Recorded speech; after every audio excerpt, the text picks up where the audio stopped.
Значи, ова е струмичкиот тим, 8 пожарникари спасители кои што се во состав на Републичките сили за заштита и спасување при Дирекцијата за заштита и спасување на нашата држава, Република Македонија.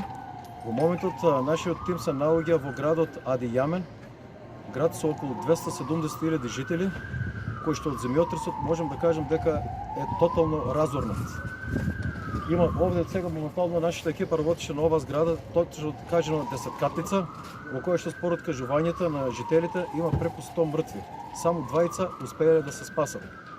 Нашите екипи работеа цел ног, се трудеа колку што може да допрат до некој, меѓутоа за жалост веќе се поминати 72 часа, нема никакви знаци од преживеани во оваа зграда.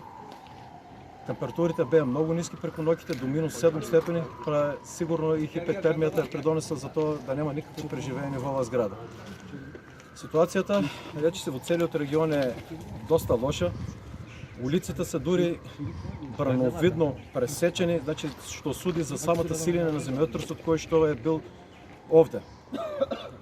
Нашата задача продолжува, ќе бидеме преместени на други локации, се додека има надеж ќе продолжиме да се бориме, да пребаруваме и ако има евентуално живи луѓе да се потрудиме да ги извлечеме тоа, да ги спасиме.